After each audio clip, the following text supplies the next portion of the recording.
sou Laura Rodrigues e estou aqui para mais um vídeo sobre a trilogia da Dona do Castelo. O vídeo de hoje vai ser para falar sobre o folclore brasileiro, ou melhor, para falar que o livro não gira em torno do folclore brasileiro.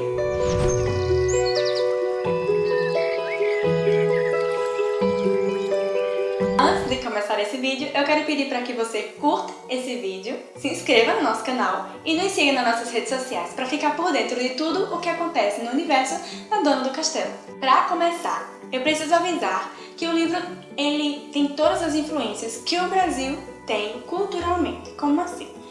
Exemplo, o Brasil tem muita influência europeia, já que foi colonizado por Portugal e, em parte, por Espanha também.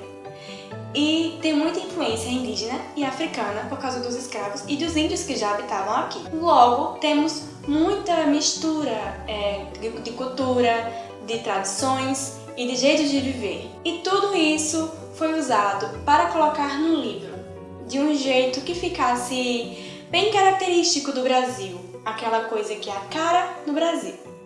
Então, não poderia faltar o folclore. Mas o livro não gira em torno dele, e eu vou explicar direitinho como ele se encaixa agora. O folclore no livro está inserido de forma que os seres mais conhecidos como Matinta, Saci, Curupira, Maria Caninana e etc. estão lá como seres de lá. Como, por exemplo, a Matinta Pereira é um ser da ilha e ela cuida dessa ilha e a história dela lá não é tão parecida quanto a nossa. A autora quis mudar os personagens, não mudar a essência deles, mas mudar a história deles para que se encaixasse no local, para que se encaixasse na magia das Três Terras. Então podemos observar esses seres de uma forma diferente no livro, com o decorrer que eles vão aparecendo, como por exemplo, a Caipora é uma deusa e tem macacos seguidores. O Curupira tem um bar. O Saci continua sendo aquele ser traiçoeiro do mal. E a Cuca é governante de uma ilha e uma feiticeira e, por incrível que pareça, não come criancinhas. Como eu disse anteriormente, a autora queria representar a cultura brasileira, todos os aspectos brasileiros que temos hoje na nossa sociedade brasileira, no livro. Como, por exemplo, o nome das cidades são muito parecidas com as cidades que temos no Brasil. O nome das pessoas, como por exemplo Robson, Regosberto e Jerônimo Clóvis, e nomes assim que são totalmente brasileiros, que você não vê em lugar nenhum ou em qualquer livro brasileiro também. Então, as tradições também, as comidas, o Festival de Tupi, que também é muito parecido com a mistura do São João com o Carnaval. Então, a gente consegue ler e se identificar como brasileiro com o livro. E o folclore ele ajuda muito mais, porque dá uma sensação de pertencimento à história. Eu não sei se encaixa. Enfim. Bom, o folclore, ele dá aquela sensação de que o livro está completo, de que o livro é genuinamente brasileiro. Quando eu falo da aristocracia, de princesas e de rei, de que um duque está querendo roubar a princesa do outro, enfim, parece muito que não é um livro brasileiro. Mas como eu disse, essa parte da monarquia é justamente a influência portuguesa que temos até hoje. Então, por que a autora mudou a história de alguns personagens folclóricos? Para explicar bem, eu vou usar até uma frase que ela disse: é para a cultura não ficar no esquecimento. Ela me disse isso há um tempo atrás, quando eu perguntei justamente por que ela queria mudar a história dos personagens, que eu ajudei ela a escrever.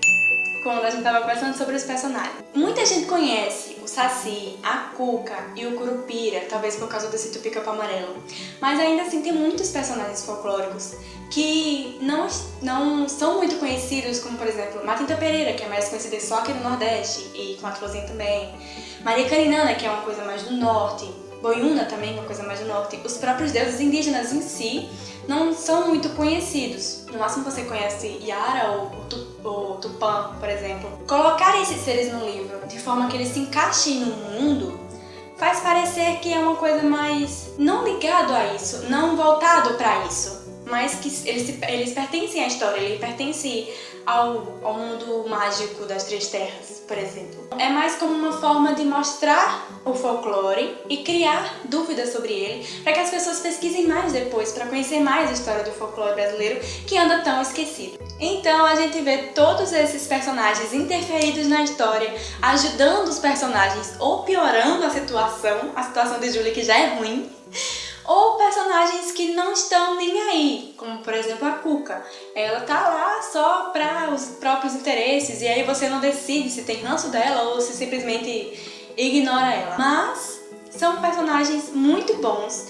e que estão muito divertidos na história, como por exemplo os caiporanos, que são os meus favoritos. Não sei se vocês, mas é os meus favoritos. Por fim, eu vou falar um pouco dos deuses também. Já que eu tô aqui, né, vamos aproveitar. Os deuses, eles não são também o foco do livro. O foco do livro tá na trama com a dona do castelo, que tá, né, explicado no vídeo dela. Se você não viu, volta pra ver. Mas o livro 1 não tá focado na cultura indígena.